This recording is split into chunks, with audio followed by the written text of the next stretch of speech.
नमस्कार दोस्तों, कैसे हैं आप? उम्मीद है अच्छे ही होंगे। दोस्तों, हमारे आज के चैप्टर का शीर्षक है मानवीय करुणा की दिव्य चमक, जिसके लेखक हैं सर्वेश्वर दयाल सक्सेना। दोस्तों, सर्वेश्वर दयाल सक्सेना का जन्म सन 1927 में जिला बस्ती, उत्तर प्रदेश में हुआ था। उनकी उच्च शिक्षा इलाहाबाद विश्वविद्यालय से हुई। वह अध्यापक, आकाशवाणी में सहायक प्रोड्यूसर, दिनमान में उपसंपादक और पराग के संपादक रहे। सन 1983 में उनका आकस्मिक निधन हो गया। सर्वेश्वर बहुमुखी प्रतिभा के साहित्यकार थे। वे कवि, कहानीकार, उपन्यासकार, निबंधकार और नाटककार थे। सर्वेश्वर की पहचान मध्यवर्गीय आकांक्षाओं के लेखक के रूप में की जाती है। मध्यवर्गीय जीवन की महत्वाकांक्षाओं, सपनों, संघर्ष, शोषण, हताशा और कुंठा का चित्रण उनके साहित्य में मिलता है।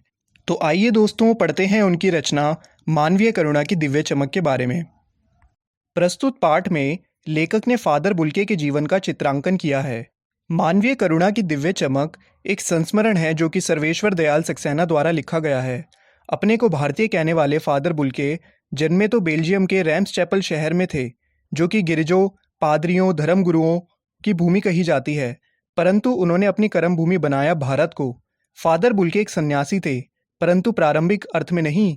सर्वेश्वर का फादर बुल्के के साथ अतरंग संबंध थे, जिसकी झलक हमें संस्मरण में मिलती है। उन्होंने इंजीनियरिंग की पढ़ाई छोड़ने के बाद पादरी बनने की विधिवत शिक्षा ली। भारतीय संस्कृति के प्रभाव में आकर वे भारत आ गए। फादर बुल्के के पिता व्यवसायी थे। एक भाई पादरी था तथा एक परिवार के साथ रहकर काम करने वाला था। एक बहन भी थी जिसने बहुत दिनों बाद शादी की। माँ की उन्हें बहुत याद आती थी।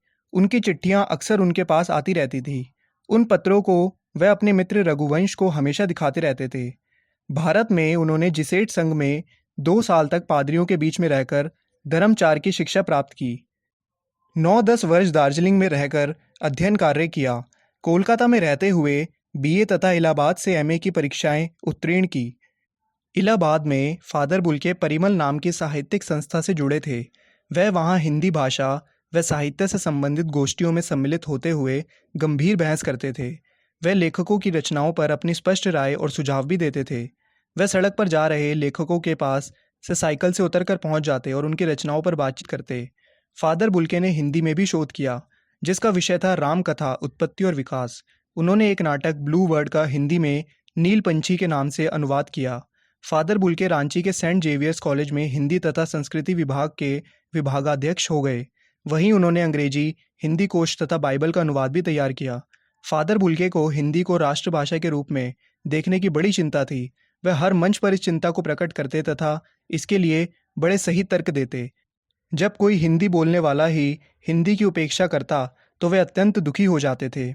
वह भारत में रहते हुए 2-4 बार ही सिर्फ बेल्जियम गए। लेखक का परिचय फादर बुल्के से इलाहाबाद में हुआ था, जो कि दिल्ली आने पर भी बना रहा।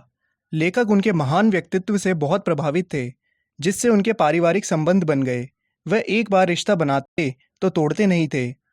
लेखक की पत्नी और बेटे की मृत्यु पर फादर बुल्के द्वारा सांत्वना देती हुई पंक्ति ने लेखक को अनोखी शांति प्रदान की। लेखक को फादर की उपस्थिति देवदार की छाया जैसी लगती थी, क्योंकि देवदार का वृक्ष आकार में लंबा चौड़ा होता है तथा छायादार भी होता है।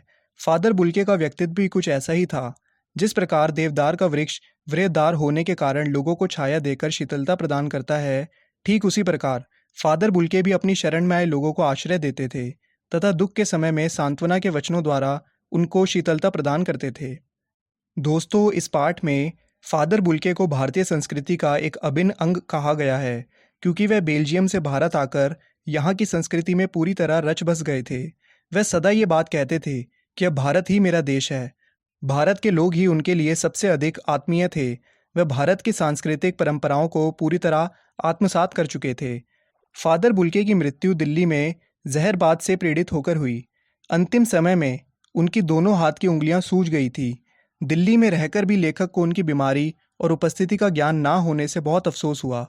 18 अगस्त 1982 की सुबह 10 बजे कश्मीरी गेट निकलसन कब्रगाह में उनका ताबूत एक नीली गाड़ी से रघुवंश जी के बेटे, परिजन राजेश्वर सिंह और कुछ पादरियों ने उतारा और अंतिम छोर पर पेड़ों की घनी छाया से ढके कब्र तक ले जाया गया।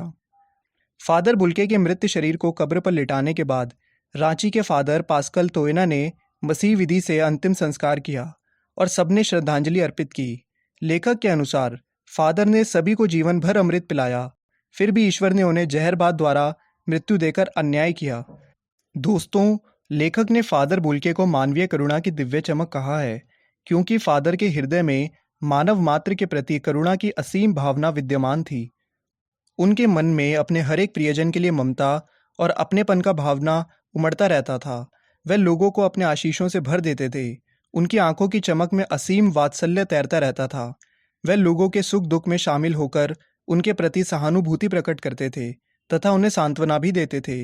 लोगों का कष्ट उनसे देखा नहीं जाता था।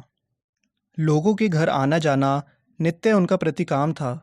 इस आधार पर यह भी कहा जा सकता है कि फादर बुल्के ने सन्यासी की परंपरागत छवि से एक अलग छवि प्रस्तुत की है।